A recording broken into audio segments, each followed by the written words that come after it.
Continuando con lo que veníamos.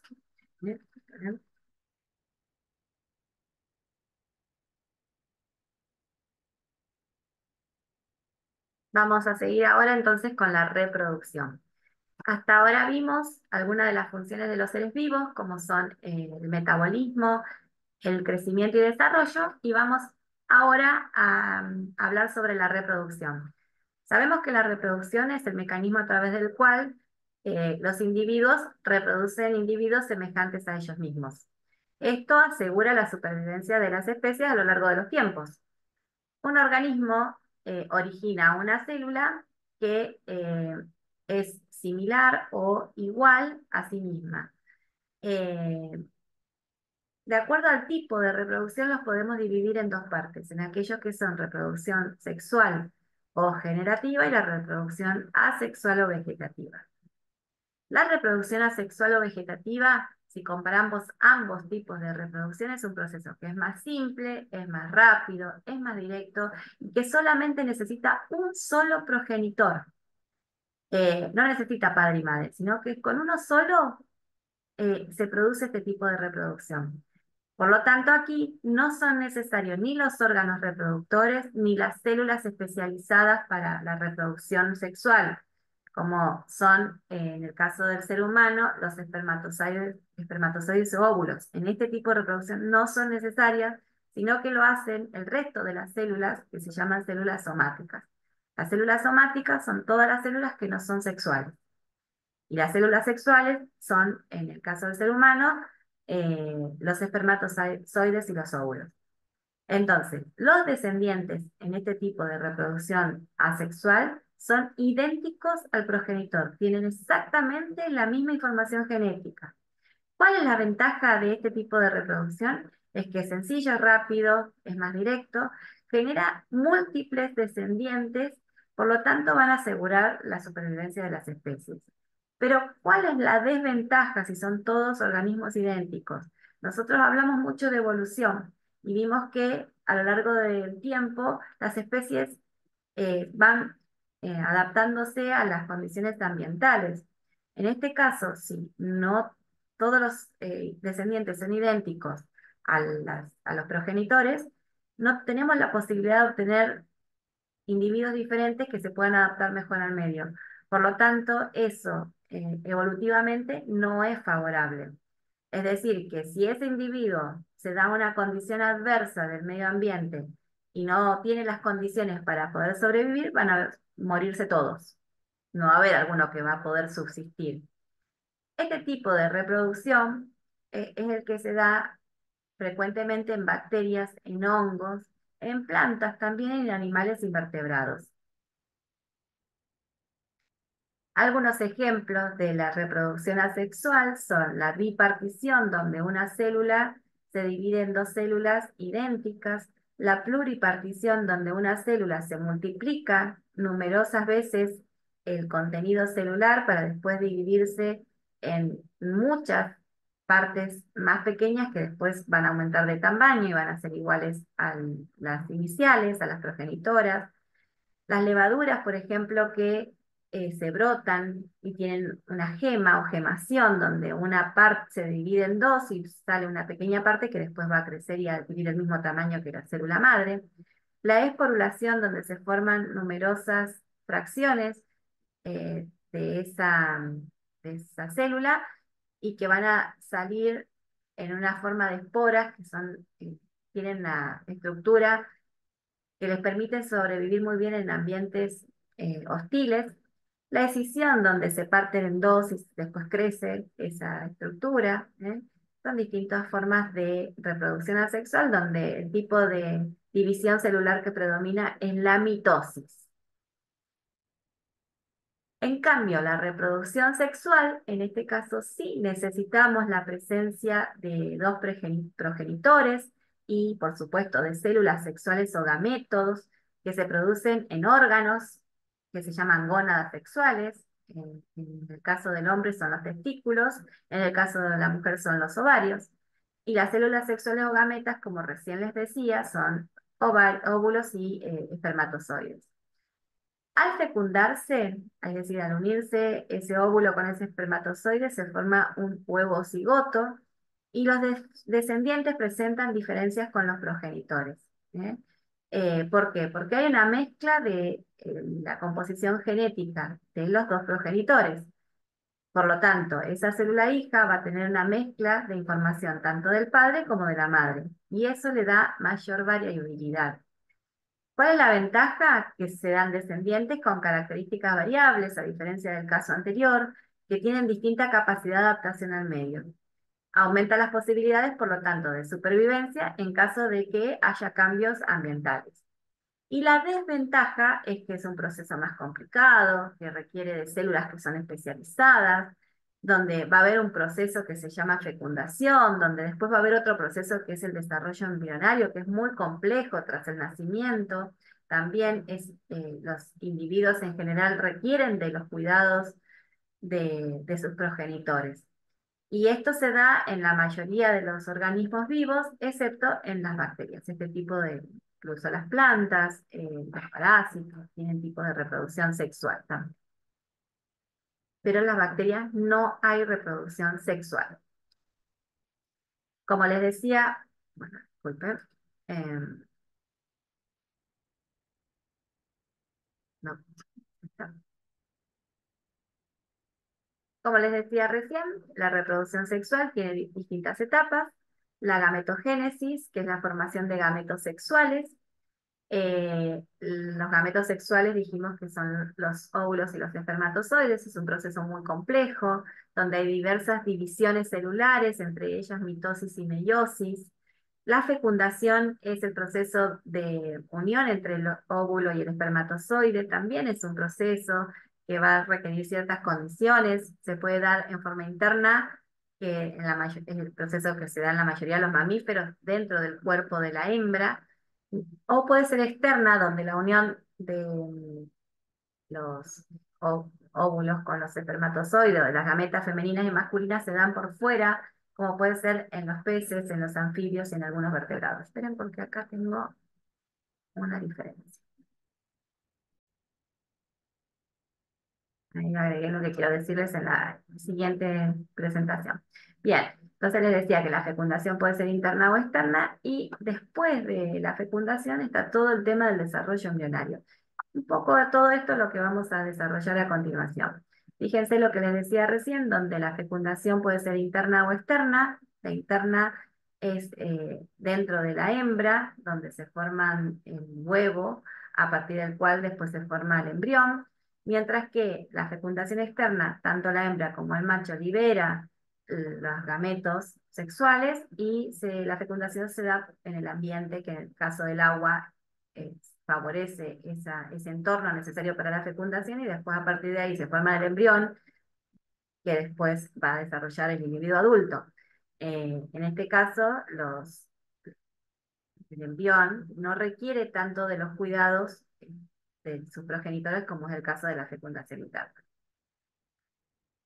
Bien, tengamos en cuenta que a través de la fecundación y de la reproducción em, hay transmisión de los genes, ¿cierto? Del contenido genético de los padres.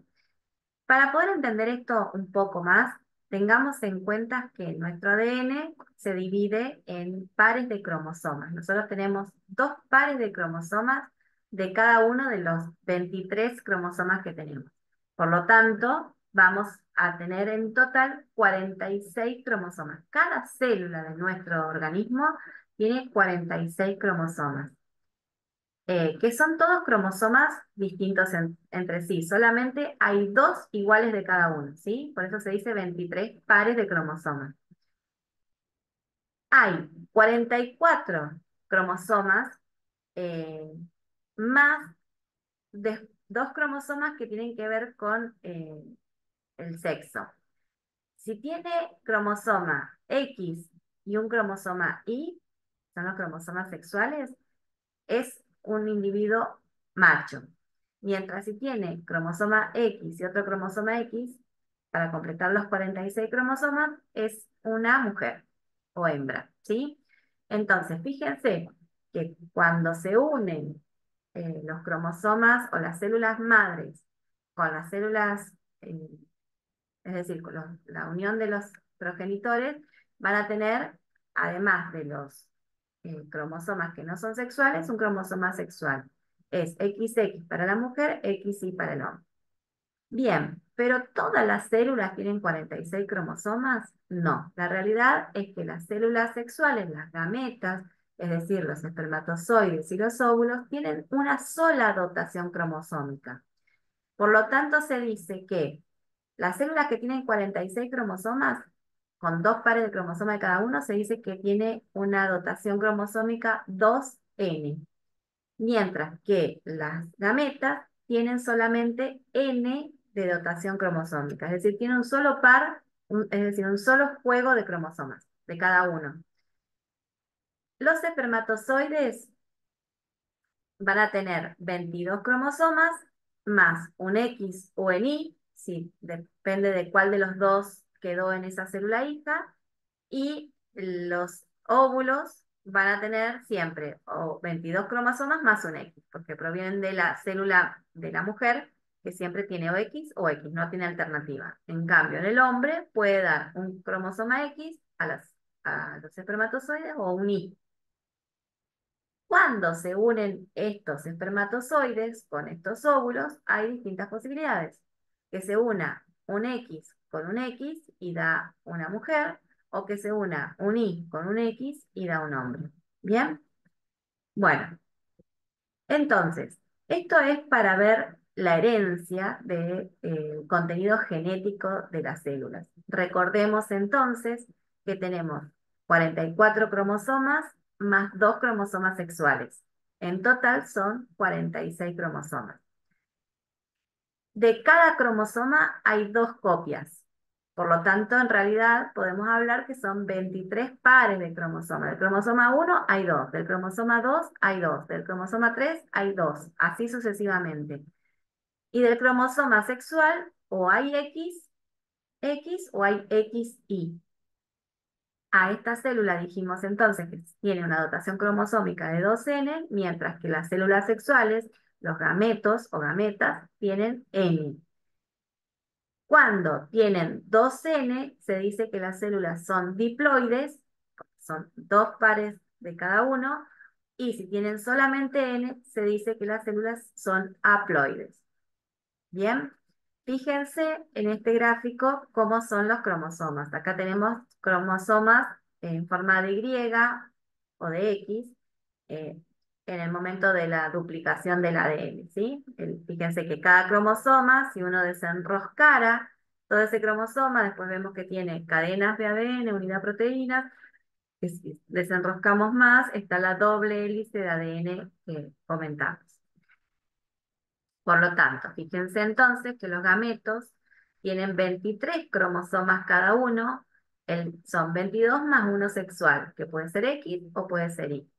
Y luego la unión de estos 23 con estos 23 va a dar un cigoto, huevo cigoto, que tiene 46 cromosomas, por lo tanto es una célula diploide, mientras que los gametos son células haploides. El proceso que les decía para que todo esto ocurra comienza con la gametogénesis y luego ocurre la fecundación. En la gametogénesis partimos de células que son diploides, que son las células que van a dar origen después a las células sexuales, al óvulo y al espermatozoide. Por un lado tenemos las espermatogonias, que son las células más primitivas, las más indiferenciadas de la serie espermatozoides, que a partir del crecimiento de esta célula y de la maduración, se va a duplicar la cantidad de ADN que tiene. Fíjense que acá tenemos solamente una cromátide, se llama cada una de los brazos de este cromosoma, mientras que acá está duplicado, ¿sí? Acá se duplicó. Cada cromosoma se duplicó el contenido celular. Acá hay 4 cromosomas, acá también hay 4, pero duplicada la cantidad de ADN que tiene. En una meiosis que se llama tipo meiosis 1, cada uno de estos cromosomas se va a repartir en dos células. Y a su vez, en una meiosis 2, cada uno de los brazos de este cromosoma se va a repartir en dos células hijas. Y estos procesos son procesos que ocurren al azar. ¿Cuál cromátida va a cada célula? Es un proceso al azar. ¿Bien?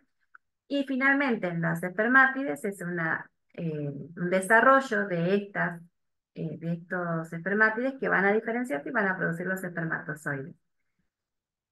¿Cuántos espermatozoides se van a producir? Bueno, por cada espermatogonia se van a dar 4 espermatozoides. En el caso de los óvulos es un mecanismo similar, a partir del cual también tenemos eh, los dos N, dos pares de cromosomas de cada uno. Acá está representado con 4 cromosomas, que son 2 de este y 2 de este, ¿sí?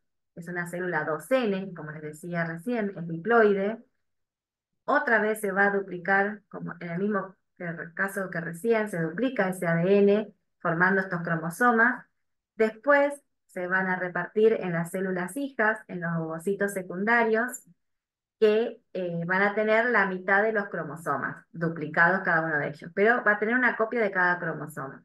Finalmente, en la meiosis 2 también se reparten en las células hijas una cromátida de cada uno a las células hijas, en un proceso que es al azar, pero de todos estos no se desarrollan todos, sino que se desarrolla uno solo, que es el óvulo que va a estar listo para la fecundación.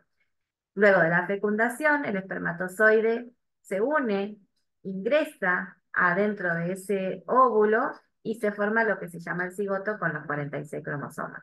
Por lo tanto, en la gametogénesis partimos de una célula diploide y formamos células haploides que van a estar aptas para la fecundación. Cuando ocurre la fecundación, se forma un huevo cigoto, que es una célula diploide. Bueno, y luego de haber visto estos mecanismos que les decía recién, podemos entender de alguna manera cómo es esa herencia de los genes de los padres y de las madres.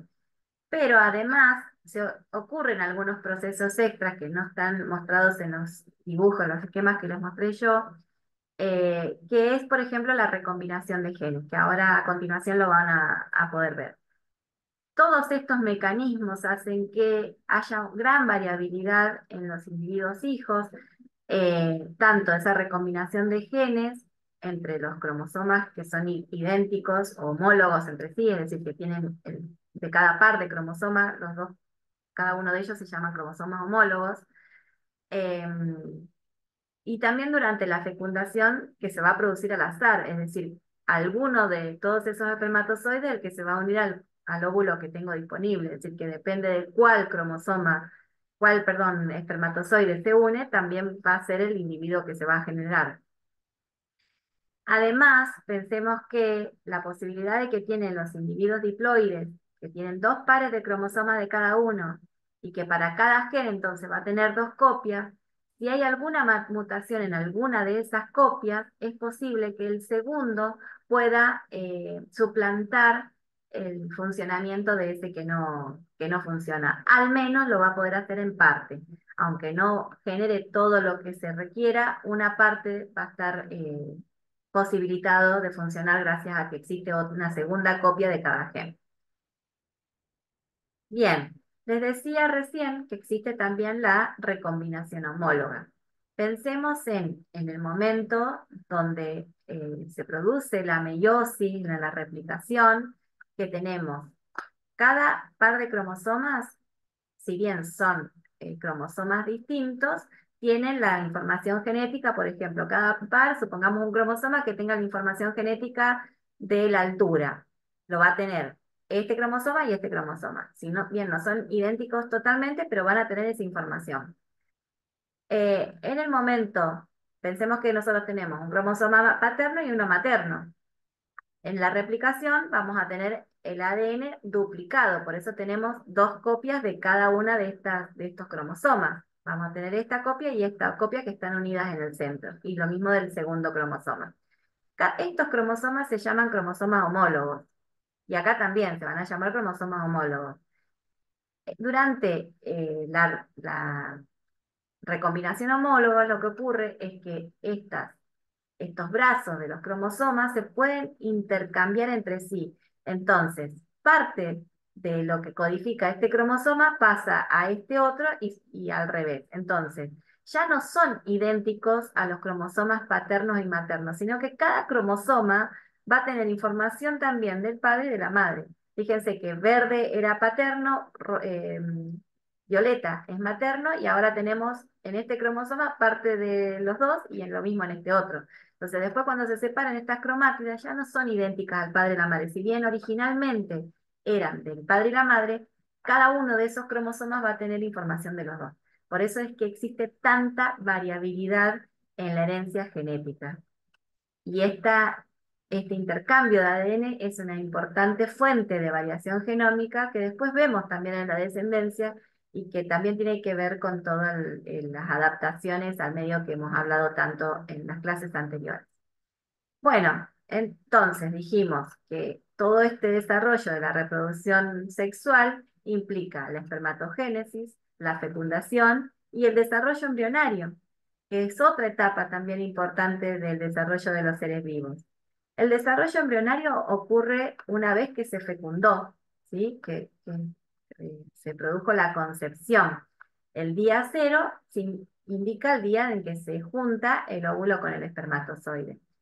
El día uno es cuando se unieron y que el espermatozoide pudo incorporar todo el contenido de esa célula dentro del óvulo. Y ahí es donde se forma el cigoto, huevo o cigoto.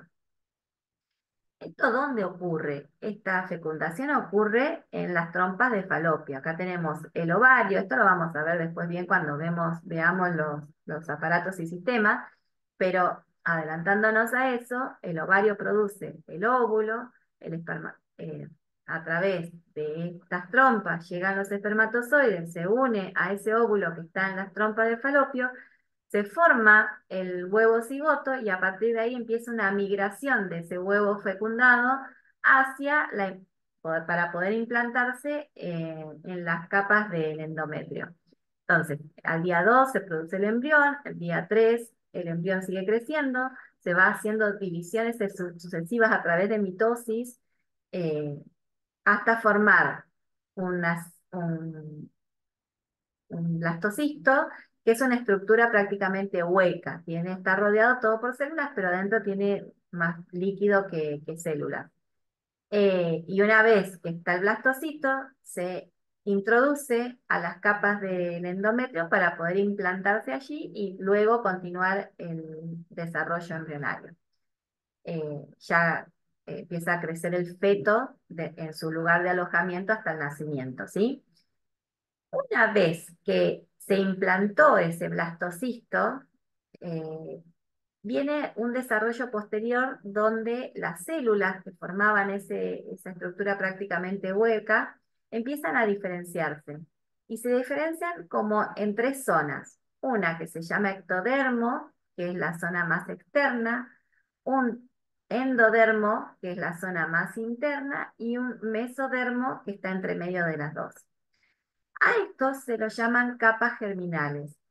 Inicialmente, entonces, en el desarrollo embrionario, después de la implantación, se produce esta diferenciación que se llama blastulación, y lo que se forma es una blástula, donde existen tres capas que se llaman capas germinales. ¿Y por qué es importante esto?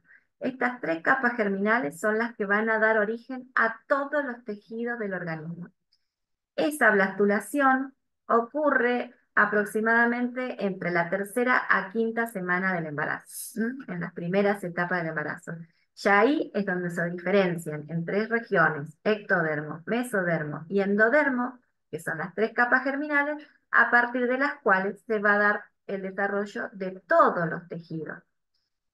A partir del ectodermo, que acá en esta figura la tienen acá, eh, es lo más externo, lo color rosa, se origina lo que es el sistema nervioso central y la piel. A partir del mesodermo, que es la estructura intermedia que tienen acá, los amarillos, se generan los músculos, los huesos y los órganos, como los riñones y del aparato reproductor.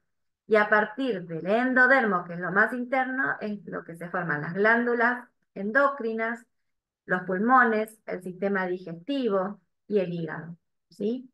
Bueno, entonces eh, podemos decir que tanto el sistema nervioso como la piel tienen el mismo origen embriológico, así como los huesos, músculos, riñones y aparato reproductor también lo tienen a partir del mesodermo. El hígado, el sistema digestivo y los pulmones también tienen el mismo origen embriológico, ¿eh? Esa es la relación que tenemos con la formación del embrión. Bien. Pasamos ahora, una vez que ya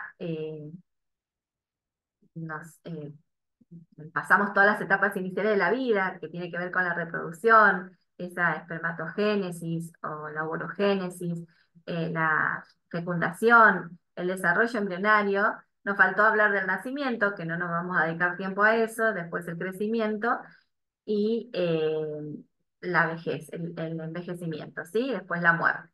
Bueno, a través de todas esas siguientes etapas, podemos contabilizar lo que se llama la esperanza de vida al nacimiento, que tiene que ver con un cálculo que se hace a partir de la cantidad de nacidos vivos y la edad que duran los seres vivos en un determinado tiempo.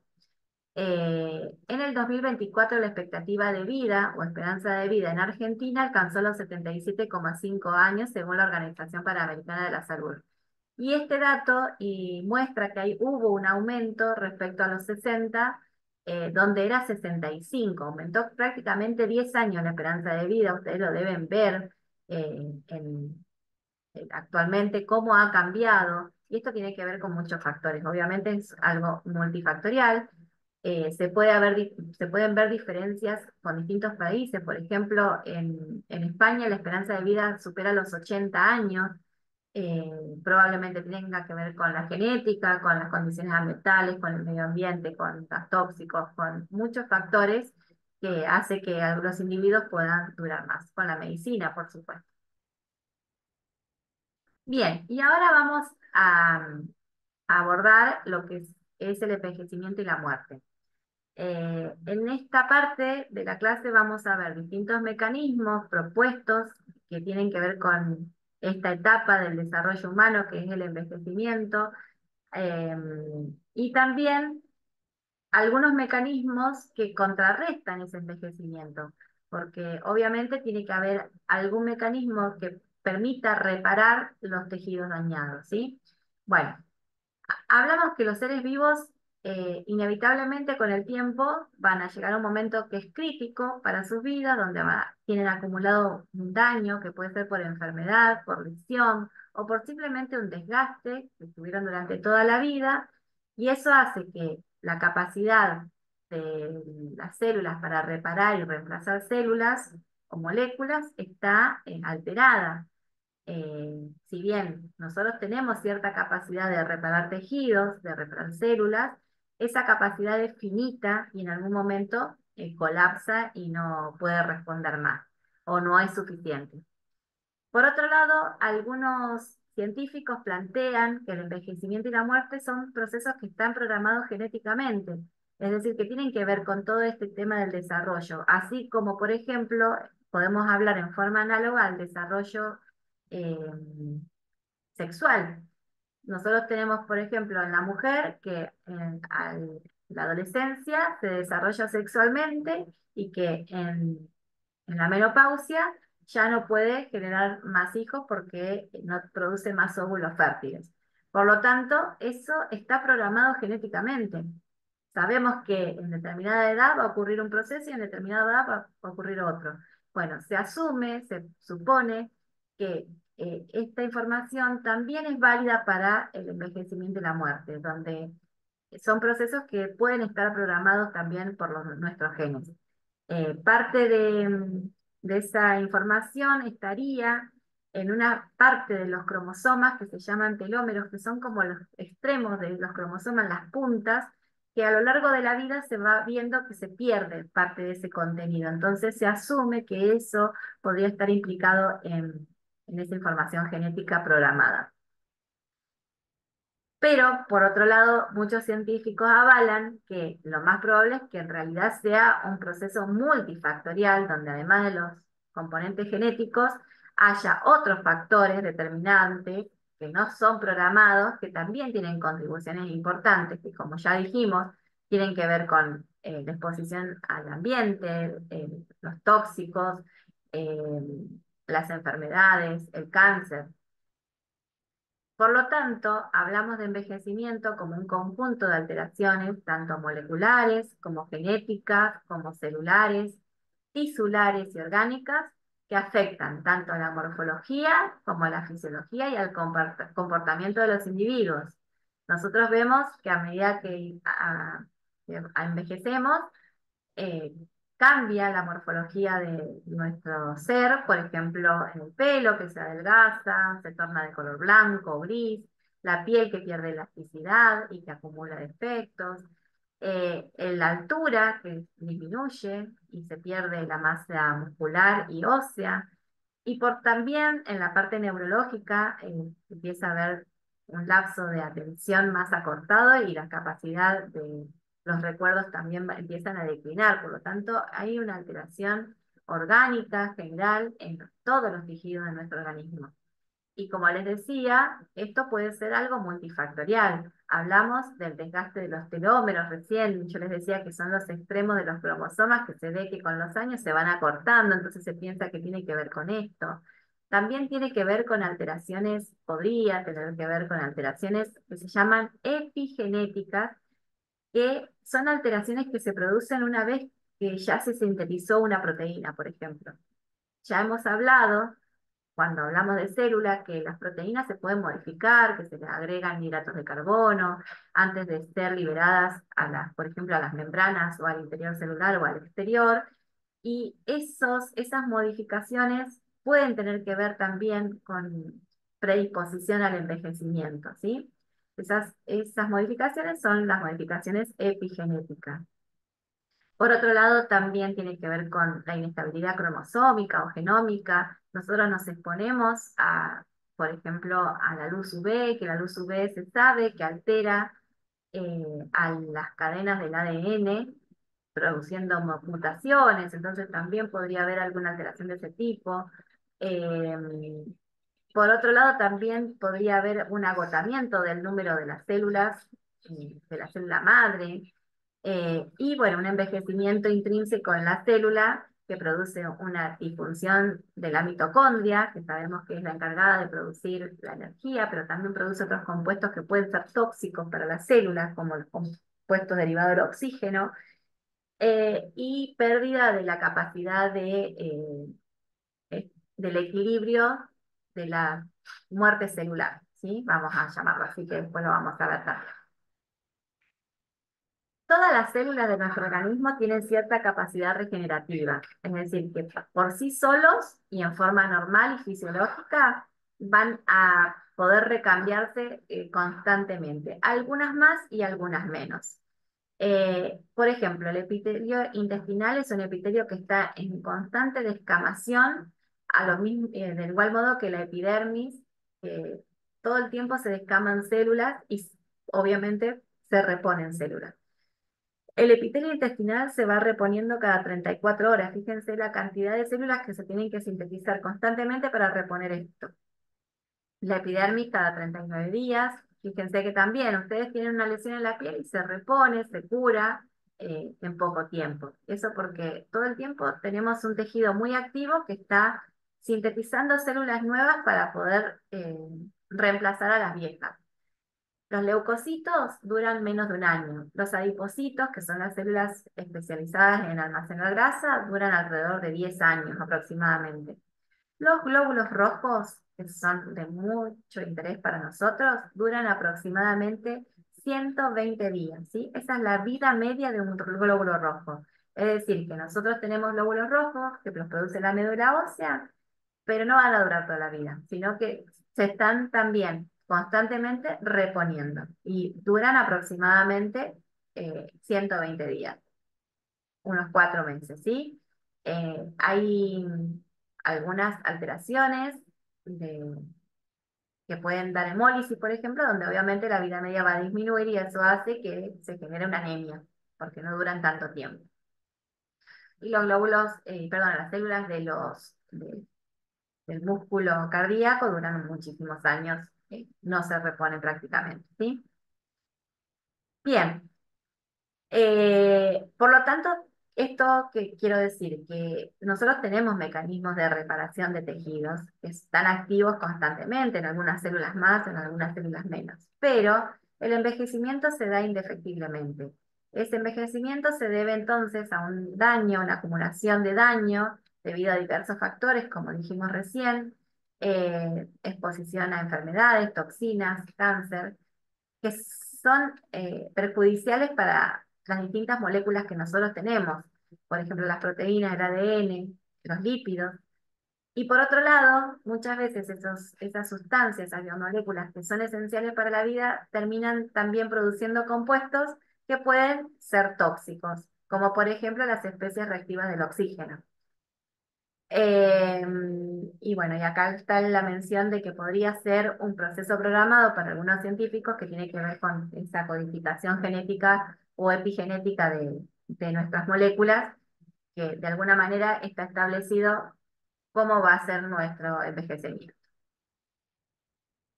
Bien, nosotros hablamos hoy de que el metabolismo es fundamental para las reacciones y obtener energía. Y durante muchas de las reacciones metabólicas y de otras reacciones enzimáticas, se producen compuestos que pueden tener alguna utilidad, pero que si se acumulan pueden ser nocivas para nuestras moléculas. Durante la respiración celular, en la mitocondria, se generan especies de oxígeno reactiva, que la vamos a denominar ROS. ¿Sí? Recuerden que la respiración celular utiliza el oxígeno para dar energía, pero ese oxígeno puede dar compuestos que son más tóxicos, como el superóxido, como el peróxido, como el agua oxigenada o radicales de oxígeno. Esos compuestos tienen mucha energía y capacidad de reaccionar con los lípidos, con las proteínas y alterarlas fisiológicamente. Y esa alteración puede ser contraproducente para la salud. Eh, También pueden introducir cambios en el ADN generando mutaciones. Fíjense que entonces durante los procesos, las reacciones químicas que producen estos compuestos derivados del oxígeno, se va a producir alteración de los lípidos, se va a producir alteración de otras moléculas, se va a producir alteración del ADN y va a generarse un proceso de destrucción celular que se llama muerte celular programada, ¿sí? La presencia de estos ROS son también responsables de que las células se eliminen, ¿sí? Entonces, eso es un proceso que tiene que estar controlado. Por otro lado, también sabemos que estamos expuestos a, sí, a radiaciones que pueden ser perjudiciales también para nuestra salud. Por ejemplo, es bien sabido que la luz UV del sol altera la estructura del ADN, generando mutaciones, y ese daño se puede manifestar con alteraciones evidentes en la piel, como lunares o como cáncer en forma de melanomas. Si bien nosotros tenemos diversos mecanismos moleculares de reparación que combaten ese desgaste a través de biomoléculas que son antioxidantes, por ejemplo, de enzimas que permiten eliminar esos compuestos tóxicos, eh, la perpetuación de esos procesos, el desequilibrio de esos procesos hace que la célula no funcione del todo bien.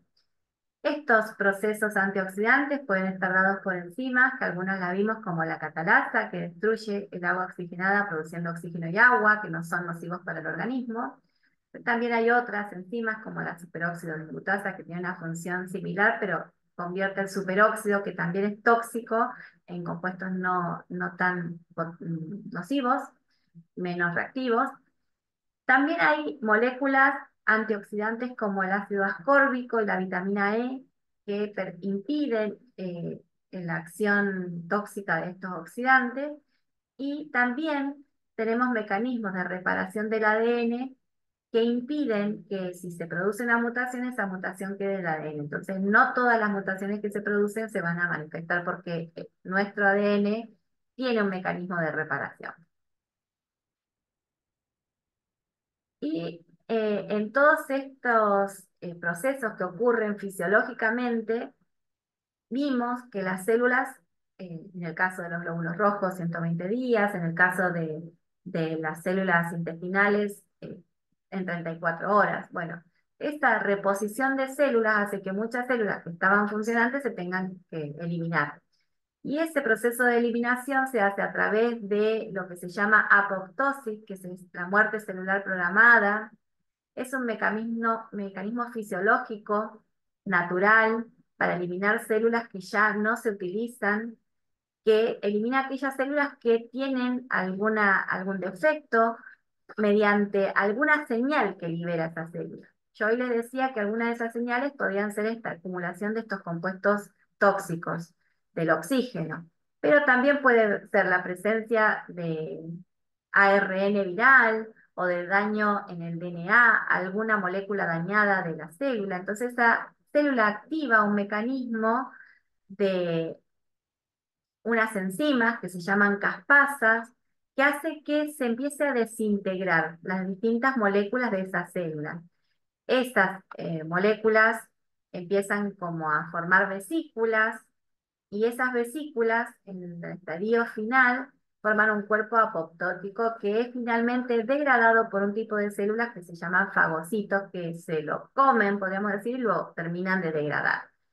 Ahora, ustedes dicen, pueden pensar, pero esto es como que nuestro cuerpo ataca a sus propias células. Fíjense que no, es un mecanismo fisiológico para eliminar lo que no se usa, que puede en algún momento de la vida ser insuficiente para eliminar todas las células que no son tan activas o tienen alguna alteración como puede pasar en el envejecimiento.